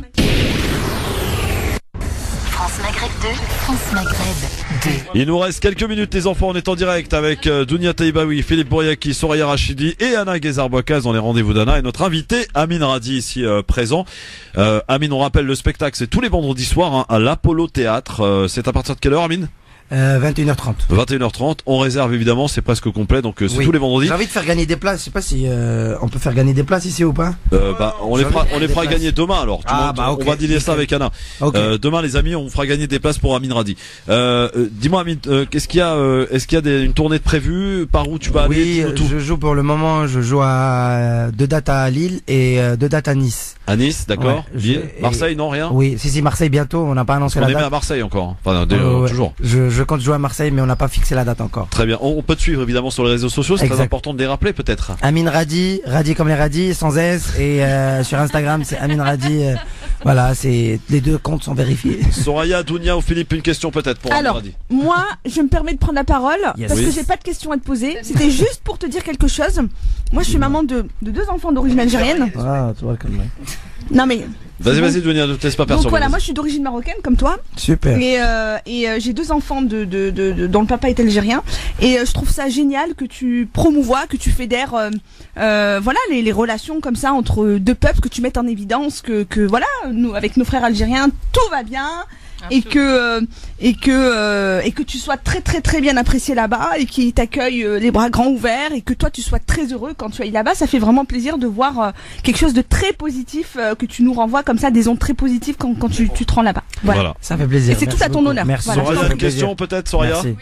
Mais je peux répondre à la remarque. Vas-y. Juste, je tiens à te dire que oui, en fait, effectivement, j'aimerais que toutes les personnes connues qui ont un peu, enfin, qui ont de l'influence sur des gens, qui puissent proclamer la paix, qui puissent partager et voilà l'amour et surtout défendre ces valeurs-là, parce que je trouve que c'est dommage. Ouais, je sais que c'est un sujet un peu délicat, mais je trouve que c'est dommage que 2 pays qui partagent la même langue, même culture, même religion et les frontières sont fermées. Je trouve ça vraiment pas cool. Et voilà, moi j'essaie de défendre ça c'est tout à mon honneur, niveau. en tout cas. Voilà, merci beaucoup. Soraya, une question. C'est une question très courte mais qui m'intéresse vraiment. Yes. Si tu l'as pas déjà réalisé, quel est ton plus grand rêve, Amine? Mon plus grand rêve, c'est vraiment que je puisse jouer devant mes parents, en fait. Que je puisse accepter mes parents. Non, je peux pas. Que je puisse accepter mes parents dans le public. Là, je peux pas jouer devant mes parents. Pourquoi? Non, jamais. Jamais, je pourrais pas parce que j'ai eu du mal avec mon père au début quand j'ai commencé dans l'humour. On a eu des complications, du coup aujourd'hui il accepte l'idée, mais j'ai eu encore du mal à jouer devant mes parents, quoi. Oui, d'accord. On espère que ce rêve se réalisera bientôt. Anna, dernière question. Ah ouais, d'accord. Philippe, pardon Philippe. Excuse-moi mon Philippe. Je t'avais pas vu, il y a tellement de monde. Pardon? Des propositions au cinéma? Oui, j'ai eu des propositions de cinéma, mais rien de concret encore et pas de quelque chose d'intéressant. Tu viendras nous en reparler évidemment. Oui, Anna, bien sûr. la toute dernière question. Improvisé.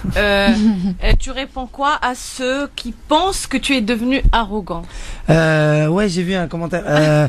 Je pense. Amiloud, quoi. Amiloud sur un live, il a mis ça. Simplement, on s'est rencontrés où? Tu vois ce que je veux dire? Genre, il me connaît pas, je le connais pas, on s'est jamais rencontré. Ouais, tu peux me juger quand tu m'as déjà rencontré, mais tu viens à mon spectacle, tu me rencontres, tu me vois sur scène. Et on se parle. Après on en reparlera. On peut pas se faire une idée comme ça sur Cristiano Ronaldo parce qu'on le voit sur Instagram. Ça c'est n'importe quoi. Et d'ailleurs je suis humoriste, quoi. Tu te compares à Cristiano? Non, Tu es le Cristiano Ronaldo de l'humour. Attention, n'importe quoi. T'as vu, c'est voilà. Non, mais je me compare pas, au contraire, je dis juste non, que il prenait un exemple. Je dis juste que je suis humoriste.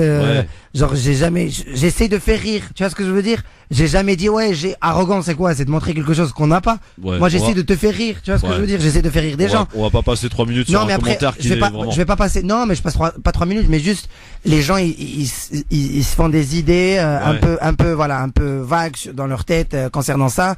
Après nous on avance avec les positive vibes. Moi je suis un positive vibes dans la vie. Il y a des gens qui m'aiment, on s'aime, on avance, que de la positivité.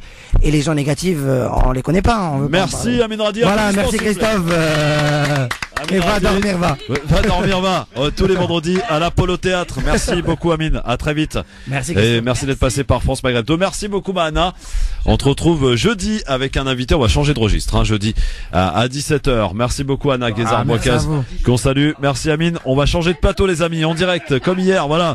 Sur France Maghreb 2 avec le grand forum bien sûr. On va parler maintenant politique puisque nous allons aller au Kremlin Bicêtre. Voilà, je vais demander de changer de plateau rapidement s'il vous plaît parce qu'on est en direct et saluer tous ceux qui sont venus. Je salue aussi Farouk qui est venu avec ses caméras. Voilà, il y a une belle petite équipe. On a eu bien chaud dans le studio, on était beaucoup. Voilà, donc soyez les bienvenus en direct sur votre radio France Maghreb 2.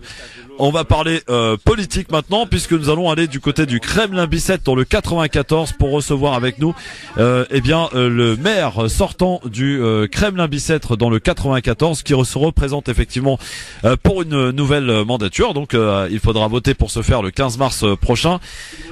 Philippe Bouriaki est avec nous, Soraya Rachidi aussi, Dounia Taibaoui. On change de registre, c'est ce qui fait la spécificité de cette émission du Grand Forum. On est capable de passer de l'humour avec Amine Radi à la politique avec monsieur le maire donc actuel du Kremlin Bicêtre, monsieur Jean-Marc Nicole ici présent. Est-ce que Monsieur Nicole est installé? Il est là, Vous il l'avez arrive, dit. il s'installe, Voilà, c'est il ça. s'installe tranquillement. C'est du direct, c'est France Maghreb 2. Soyez le bienvenu, Monsieur le maire, en direct à la radio. Bonjour. Voilà, on change de plateau en direct. Hein. Soyez le bienvenu, Monsieur le maire. Alors, le Crémin-Bicêtre, une ville de combien d'habitants? 25 500 habitants. 25 500 habitants, donc c'est pas une petite ville.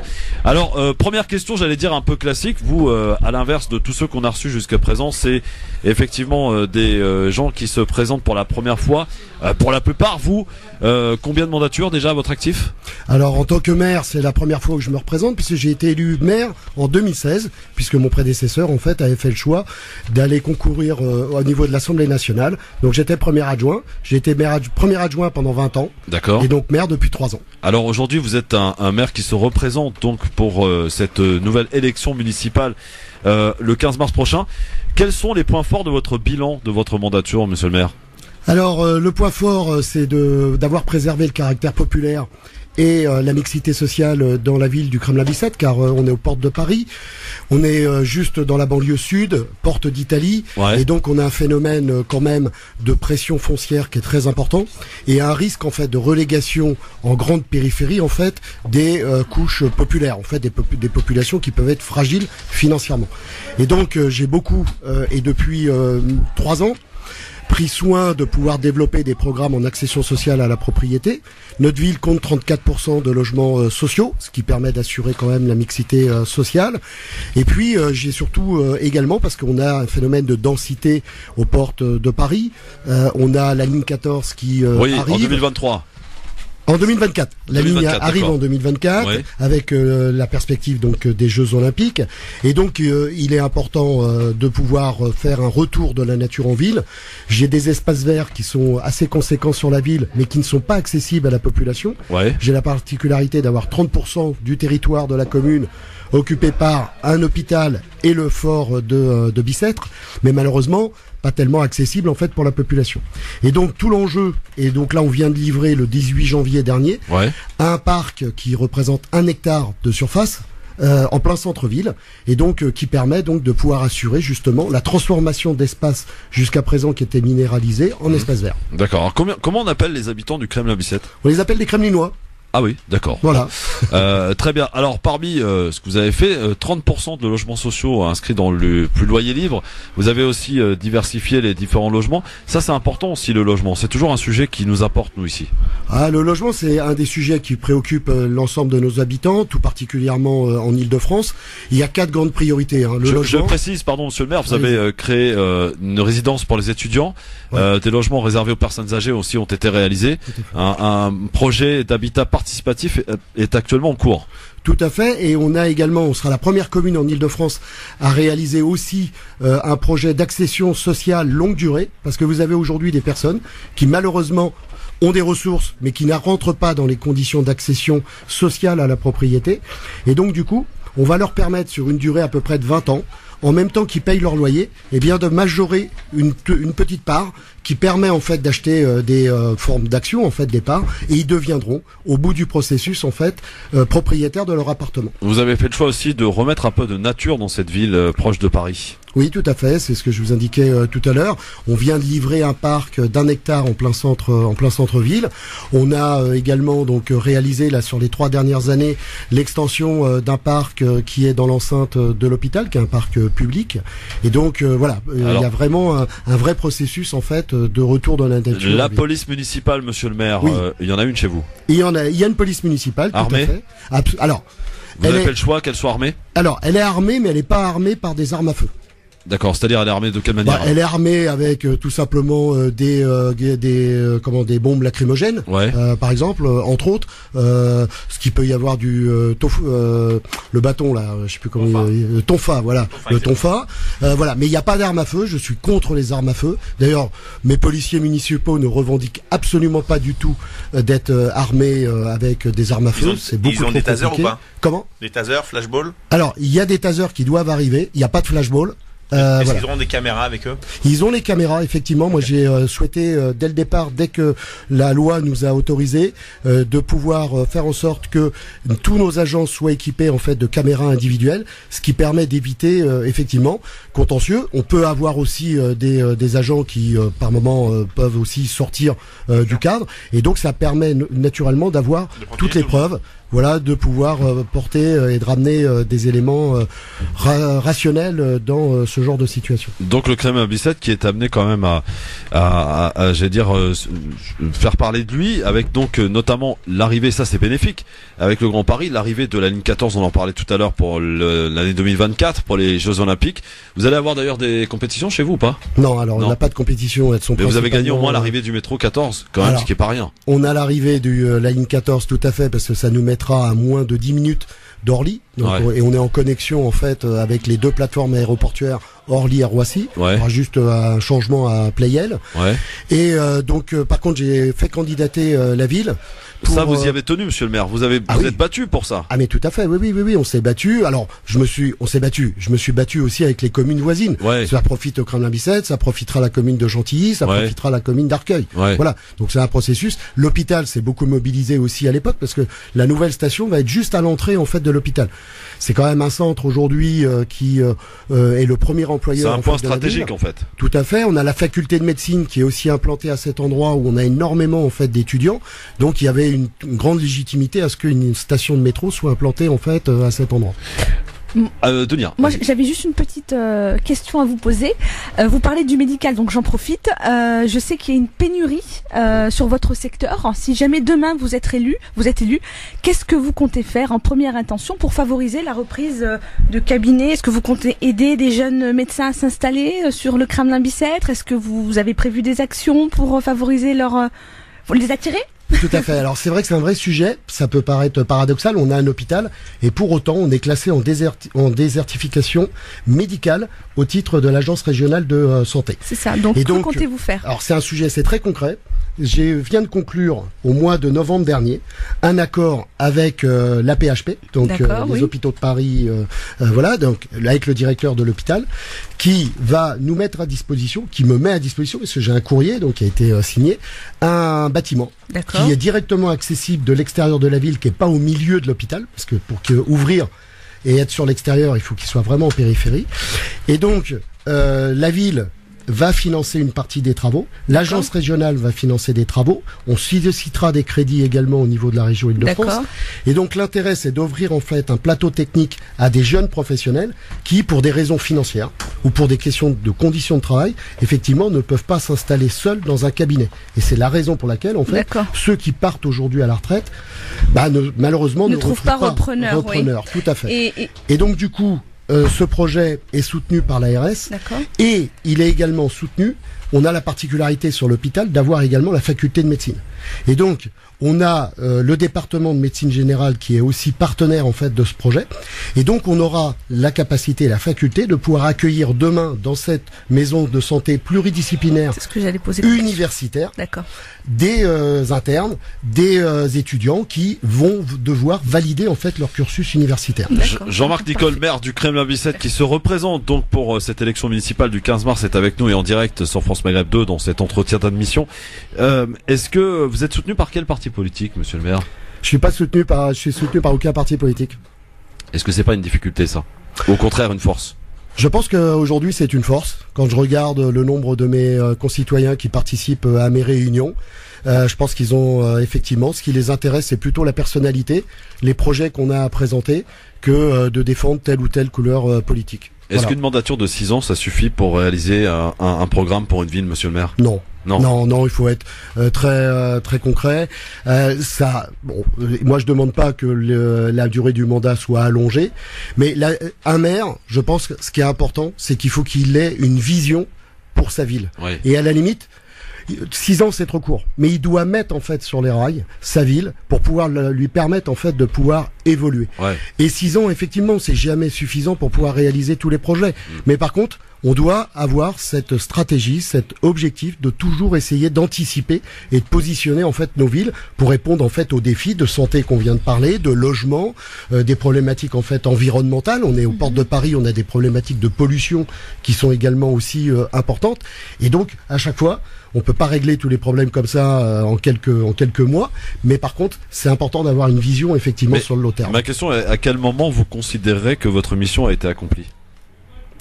Ben quand les Kremlinois auront décidé, alors déjà d'une, à titre personnel, quand j'aurai plus une énergie concrètement pour le faire, parce que je pense que ce qui est important, c'est d'avoir du dynamisme. Il faut porter les projets, il faut avoir envie de le faire. C'est pas simplement occuper une place. Moi, tous les jours, je rencontre mes administrés, je fais des réunions d'appartement. Vous êtes un maire à plein temps? Ah, je suis maire à plein temps. Ouais. J'ai fait un choix. Donc je suis à la base, je suis conducteur RATP. Hein. D'accord. Donc j'ai quitté mes fonctions à la RATP pour pouvoir me consacrer en fait à plein temps. Ouais. Et je reçois toute la journée mes administrés. Et je dis bien je reçois parce que quand des administrés demandent un rendez-vous à un maire, ils demandent d'abord un rendez-vous à un maire et pas à son adjoint. Ça veut pas dire que mes adjoints n'ont pas de délégation et ne peuvent pas recevoir, mais je prends soin de recevoir beaucoup mes administrés. Je fais des réunions d'appartement également, et ça depuis... En dehors de la campagne, hein. En dehors de la campagne. Depuis 2016, tous les mois, j'ai fait des réunions dans les foyers où les personnes prennent plaisir, et ça permet d'échanger et d'avoir ce contact direct. J'adore la proximité. J'adore en fait pouvoir échanger, faire comprendre aussi les choix que je fais, parce que un maire doit faire des choix, et quelquefois souvent il faut les expliquer. On parlait tout à l'heure de sécurité. Ouais. C'est des choix qu'il faut expliquer, et donc je me plais à pouvoir l'expliquer. Et donc le jour où j'aurai plus cette énergie, j'aurai plus ce dynamisme, j'arrêterai. Ouais. Et j'arrêterai aussi le jour où les électeurs, diront qu'il faut arrêter. Soraya Rachidi, question à monsieur le maire du Kremlin-Bicêtre. Je trouve votre parcours hyper intéressant, et donc je voulais savoir comment on peut passer d'un conducteur RATP à un investissement dans la politique. Comment on peut se former politiquement, parce que je trouve que c'est hyper intéressant pour la jeunesse en fait qui veulent s'investir en politique. Comment concrètement vous avez fait? Comment concrètement j'ai fait? Moi, vous savez, j'ai arrêté mes études au bac. Et donc voilà, après j'ai fait le choix de rentrer très vite dans la vie professionnelle. Être élu, il n'y a pas d'école en fait pour cela. Et souvent aujourd'hui, peut-être un des défauts de la politique, c'est qu'en fait beaucoup pensent qu'il faut faire Sciences Po, etc. Ouais. Alors que faire de la politique, c'est simplement être citoyen et se poser. Moi, en tant que maire, je me pose les mêmes questions que se posent en fait mes concitoyens. Et mon parcours, c'est juste l'école de la vie. C'est tout simplement, c'est d'être à un moment donné très concret, avoir envie, parce que il faut aussi avoir la passion. Il faut avoir envie de le faire, il faut être motivé. Mais c'est valable dans tous les domaines professionnels. Moi, à chaque fois que je vois les jeunes, je leur dis à chaque fois, oui, vous pouvez réussir, et tout le monde peut réussir. Quel que soit en fait son domaine, à partir du moment où on a la passion, l'énergie, et surtout qu'on ait envie d'apprendre. Et on apprend tous les jours. Et moi, aujourd'hui, tous les jours, j'ai 56 ans, et je continue à apprendre. Et c'est ce qui me motive en fait en permanence. Philippe Bouriaki. Écoute, moi je suis admiratif, parce que pour tout le monde, la politique c'est sérieux. Quand tu les entends tous parler, ils te sortent tous des mots à 4 syllabes. Et le parcours de Jean-Marc Nicole, pourtant on n'est pas dans le même courant politique. Moi je suis à Europe Écologie Les Verts, et je fais pas d'ingérence chez mes potes du Kremlin-Bicêtre, mais en tout cas il y a un pote à moi qui est Bernard Chapelier, et moi je l'assume, qui est le président de l'UDE Val-de-Marne, a une confiance totale en vous, et il croit énormément en vous, et donc ça me donne de l'espoir en vous, sans vouloir je le dis bien, faire de l'ingérence dans le choix de mes potes Europe Écologie Les Verts du Kremlin. Voilà, les gens pensent que la politique, on a été formaté pendant toutes ces années à ce que ça soit des polytechniciens, des énarques, et Jean-Marc Nicole est le portrait chinois justement de ce qu'il ne faut pas, de ce que les gens ne veulent plus. C'est on a un parcours un petit peu similaire, puisque je suis un ancien de la régie moi aussi, et il a fait le choix de se consacrer à plein temps. Il aurait pu faire les deux, parce que beaucoup font les deux pour pouvoir cumuler les salaires et les soldes, et bravo pour votre parcours. Merci beaucoup. Alors effectivement, Bernard sera sur ma liste, et donc effectivement, moi j'ai fait le choix de ne pas avoir d'engagement politique. J'en ai eu un. Moi, je suis chevènementiste en fait à la base, voilà. Mais j'ai fait le choix quitté en fait les formations politiques pour me consacrer à 100% en fait pour ma ville, mais je respecte aussi toutes celles et tous ceux qui ont un parcours politique. Voilà, j'ai ce respect-là. Et encore une fois, voilà, je pense qu'il faut croire, il y a toujours de l'espérance. Et à chaque fois on arrive à réussir grâce à la motivation, et quand on a envie de pouvoir relever un certain nombre de défis dans n'importe quel domaine, que ce soit l'emploi, l'environnement, etc., on peut toujours faire quelque chose. Ce que je dis toujours, et ce qui est surtout important, c'est peut-être la conclusion, c'est qu'il n'y a jamais un seul choix, et je crois que c'est ça aussi un élu. La question que je me pose moi en permanence, c'est c'est toujours prendre le temps. Il n'y a jamais l'urgence. Alors il faut pas non plus mettre 6 mois pour prendre des décisions, mais c'est toujours essayer de se poser la question, est-ce qu'il peut y avoir une autre solution ou un autre choix? Et malheureusement aujourd'hui en politique, on nous explique tous les jours qu'il y a qu'un seul choix possible. Non, il y a toujours des choix, et il faut que l'élu assume à un moment donné et qu'il explique le choix qu'il fait, parce qu'il y a toujours plusieurs choix. Jean-Marc Nicole, maire du Kremlin-Bicêtre, est-ce que vous pouvez nous expliquer aux auditrices auditeurs l'impact qu'a eu la décision du président de la République de vouloir supprimer la taxe d'habitation? Alors concrètement, effectivement, il a pris la décision de supprimer la taxe d'habitation. C'est un élément qui est plutôt, je dirais, favorable et bien perçu pour l'ensemble de nos concitoyens et tous les concitoyens à l'horizon de 2023. Je ne suis pas macroniste et effectivement, je pourrais rentrer dans le sujet de dire ça va supprimer des recettes dans le budget communal, etc.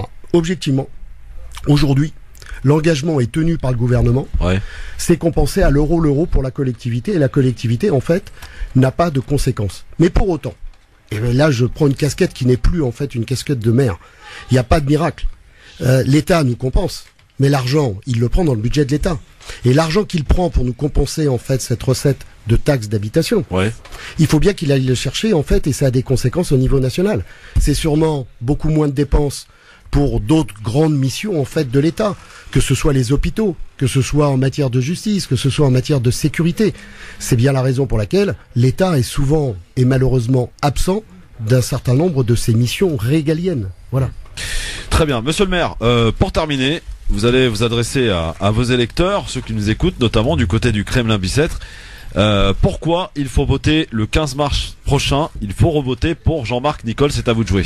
C'est à moi de jouer? Oui. Tout simplement pour leur donner en fait la possibilité de pouvoir continuer à vivre au Kremlin-Bicêtre, parce que tous les projets en fait que je mène aujourd'hui et que je continuerai à mener demain, je les fais d'abord pour que, eh bien effectivement, cette ville reste populaire, qu'on garde cette mixité, qu'on garde aussi cette richesse culturelle en fait qu'on a sur la ville, et donc c'est des vrais projets pour les Kremlinois. Mais on accepte aussi, quand je dis Kremlinois, c'est au sens large du terme, parce que je m'engage également pour celles et ceux qui travaillent aussi sur la ville et qui passent souvent beaucoup plus de temps que certains de nos résidents, et j'aspire aussi à ce qu'ils puissent devenir demain des Kremlinois. Merci monsieur le maire Jean-Marc Nicole, et bonne chance donc pour cette élection. Vous allez vous représenter tel le souhait de la démocratie devant vos électeurs, et c'est eux seuls qui choisiront de vous reconduire à la mairie du Kremlin-Bicêtre, ville de 30 000 habitants. 25 000 habitants, 25 500. On compte d'ailleurs avoir plus d'habitants, ou on s'arrête là, stop? Non, alors les perspectives à l'horizon de 2030, puisque avec l'arrivée en fait du métro, l'État nous oblige quand même à construire. Mais on sera sur une perspective. Il y a encore de la place. Il y a encore un peu de place, mais on reste à peu près sur un équilibre de 26 000, 28 000 habitants. Ça sera ça la perspective. Merci monsieur le maire Jean-Marc Nicole d'être venu ici sur France Maghreb 2. À très bientôt. Dans un instant, le quiz. Le LGF sur France Maghreb 2. Quelle émission encore aujourd'hui? Quelle émission? Avec Philippe Bouriaki, Soraya Rachidi, Dounia Tebaoui, ça va? Tout va bien? Je sais même pas ce qui s'est passé. C'est quoi déjà la règle du jeu? On est en direct là. On répond à des questions. C'est quoi déjà la règle du jeu? Écoutez. Non, Dounia, tu arrêtes tes bêtises. Je te dirais direct, tu arrêtes tes bêtises tout de suite. Moi je dis qu'il faut un buzz. Il faut un buzz. Allez, un buzz. Hop. Voilà. C'est pour toi. Allez, c'est parti pour le quiz. Le quiz. Mes questions en rapport avec l'actualité. Philippe Bouriaki, Soraya Rachidi, Dounia Tebaoui. On se calme. Dounia. Elles ont trouvé une solution pour gagner, elles vont donner un gâteau, c'est immangeable. Elle a empoisonné avec un gâteau. C'est quoi la marque même? Il n'y a pas de marque, c'est... Allez, gras. C'est écrit en russe et en arabe. Première question. Ma parole, je dis non. Mais qu'est-ce que c'est que cette émission? Je comprends pourquoi personne n'en a mangé. Tous les trois. J'avais pas compris pourquoi personne n'en avait mangé. Personne sera reconduit. Hein. Je vous le dis direct. Hein. Bon. On est viré. Allez. Première question. Allez. Comment... C'est Dunia Tebaoui qui rigole, hein, pour ceux qui ne savent pas. Comment s'appelle la tempête qui a traversé le nord de la France? Quoi? Ciara. Ciara. Il a dit C'est Clara. une bonne réponse. Non, c'est pas J'ai eu le Clara. gâteau aussi, attends. Non, oui. c'est Soraya. Je peux pas parler avec un gâteau comme ça.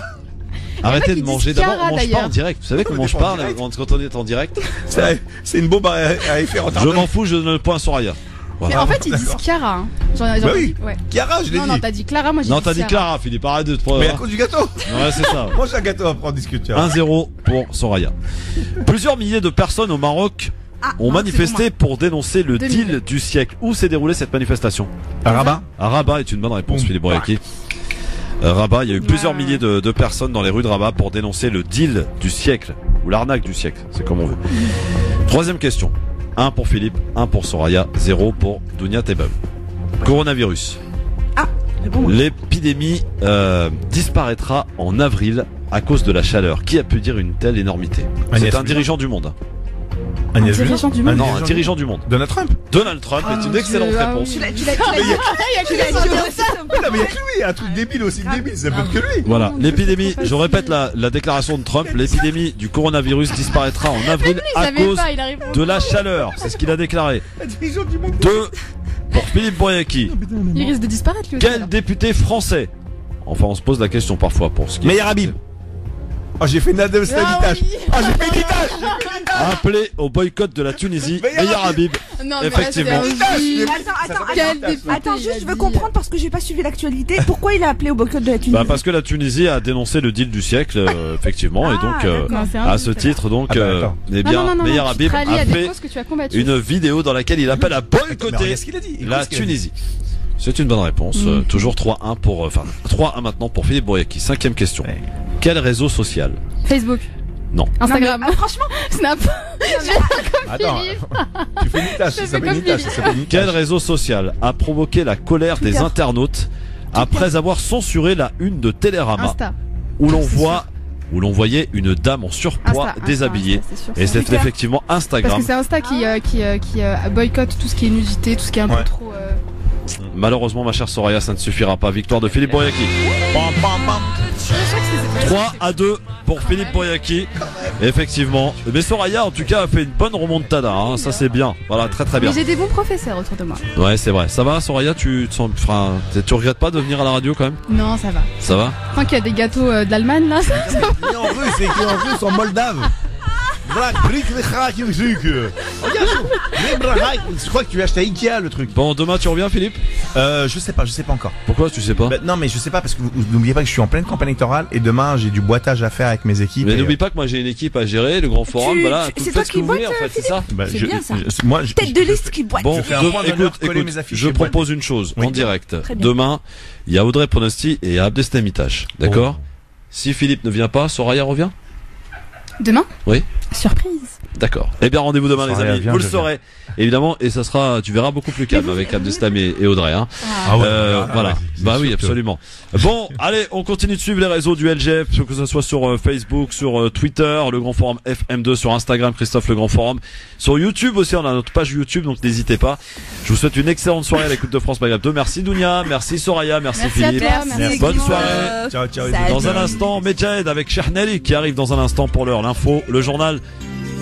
Bonsoir. Bonsoir à toutes et à tous. Quelles mesures pour le handicap? Emmanuel Macron a dévoilé son plan d'action tout à l'heure. On y reviendra dans ce journal. Le chef de l'État qui rencontre ce soir les députés de la majorité. Un point avec le proviseur s'impose alors qu'il multiplie les couacs. Et puis enfin, elle était l'une des pionnières de la BD. Claire Bretéché s'est éteinte. Son portrait à la fin de ce journal. Il a souhaité s'adresser aux 12 millions de Françaises et Françaises en situation de handicap. Emmanuel Macron a présenté ce midi un plan d'action à l'Elysée, plan très attendu par les associations, 15 ans tout pile après la loi sur l'égalité des chances portée par Jacques Chirac. Le chef de l'État a d'abord expliqué l'importance des mesures prises par le gouvernement. Écoutez. Toutes ces mesures, surtout, participent d'une philosophie nouvelle, où l'on ne considère plus les personnes en situation de handicap comme des figures d'altérité, eux, mais bien des citoyens à part entière, nous. des citoyens qui ont droit à une vie de dignité, une vie de liberté, une vie comme les autres, au milieu des autres. Emmanuel Macron qui a détaillé 12 mesures clés en faveur des personnes handicapées. Sophie Sarens. Sur le plan de l'éducation d'abord, avec un module supplémentaire de formation pour les professeurs dès la rentrée prochaine. Objectif, faciliter le parcours des élèves de la maternelle à la terminale pour qu'il n'y ait plus aucun départ à l'étranger, faute de prise en charge suffisante. Emmanuel Macron a annoncé le recrutement de 11 500 accompagnants supplémentaires pour un total de 66 000. Et le forfait d'intervention précoce et de diagnostic de l'autisme, aujourd'hui réservé aux enfants de 0 à 6 ans, sera étendu jusqu'à 12 ans. Forfait étendu à la dyslexie. Enfin, un numéro d'appel unique sera créé, le 360, pour simplifier et centraliser toutes les démarches administratives. Emmanuel Macron qui reçoit tout à l'heure à 20h à l'Elysée les députés de la majorité. Un rendez-vous aux allures de thérapie de groupe après le couac sur le congé parental suite à la mort d'un enfant. Alors, qu'attendent-ils de ce rendez-vous avec le chef de l'État? On écoute quelques-uns d'entre eux au micro de Boris Karlamov. Moi, je viens pas chercher des câlins ce soir chez le président. Je viens discuter du chemin qu'on va continuer à parcourir avec les Français. Donc, on va parler du monde tel qu'il est avec le président et j'attends beaucoup de lui, de la vision, du souffle et qu'on soit enfin tous ensemble réunis. Que chaque député exprime ses demandes, ses besoins. Il faut une explication franche et directe. C'est pour ça que c'est bien qu'il y ait une discussion de tous les députés, notamment ceux qui n'ont pas forcément accès au président de la République. On va faire corps et donc on va se retrouver avec des débats plutôt familiaux. Certainement pas familier, j'espère, et tout va bien se passer. On sortira avec le sourire, non pas béat, mais le sourire des gens qui sont dans cette bataille difficile de la transformation de la France. Vous avez pu entendre Bruno Bonnel, député du Rhône, Jean-Baptiste Moreau, député de la Creuse, et Mounir Majoubi, député de Paris. Elle a été placée en détention provisoire. La mère de la petite Vanille, Nathalie Stéphan, est mise en examen pour meurtre sur mineur. La fillette de 1 an, placée en famille d'accueil, a été retrouvée morte dans une benne à vêtements ce week-end. Sa mère a avoué avoir prémédité son geste. La police nationale a lancé un appel à témoins. Objectif, retrouver des victimes susceptibles de concerner l'enquête ouverte sur l'écrivain Gabriel Matzneff. Il est accusé de viol sur mineur par l'éditrice et romancière Vanessa Springora. Appelez-le Covid-19, c'est le nouveau nom donné par l'Organisation mondiale de la santé au coronavirus venu de Chine. Une appellation non stigmatisante envers un pays ou une population particulière. L'OMS qui parle désormais d'une grave menace sur le monde alors que le cap des 1000 morts a été franchi. Il n'y a plus que 5 départements en vigilance orange ce soir. l'Eure et la Seine-Maritime en alerte aux inondations. Vigilance vague submersion sur les littorales du Pas-de-Calais. Alerte au vent violent pour les 2 départements corse. La Corse secouée par des rafales impressionnantes. Des rafales qui attisent les incendies. Les autorités ordonnent ce soir le confinement des habitants de Sari-Solenzara, village situé au sud de l'île. La mort de Claire Bretéché, l'une des plus célèbres dessinatrices de BD, s'est éteinte hier à l'âge de 79 ans. C'est la maison d'édition d'Argo qui l'a annoncé aujourd'hui. C'est un personnage à part qui vient de disparaître, Christophe Miedouget. Elle le disait elle-même, c'est pour échapper à l'ennui que Claire Bretéché avait commencé à dessiner dans les années 60. Après les Beaux-Arts, elle enseigne le dessin mais commence surtout à livrer ses croquis à différents journaux. Elle croque les travers de son époque avec un regard tendre et détaché, parfois grinçant, déjà féministe. Elle collabore très vite à des titres renommés, Spirou, Pilote, L'Écho des Savanes ou plus tard Le Nouvel Observateur, pour lequel elle lance Les Frustrés, une série véritable chronique sociale de l'époque. Plus tard, elle crée Agrippine en 1988, caricature d'une bourgeoise parisienne dans une série de BD dont le dernier album sort en 2009. Personnalité aussi dérangeante qu'attachante, Claire Bretéché a tracé un chemin unique dans la bande dessinée, écrivait son éditeur en annonçant sa disparition aujourd'hui. Le foot, pour finir, premier quart de finale de la Coupe de France. Ce soir, Belfort reçoit Rennes, coup d'envoi 20h55. Très bonne soirée à tous. France Maghreb 2, France Maghreb 2. France Maghreb 2, service, info, musique, divertissement. France Maghreb 2. France Maghreb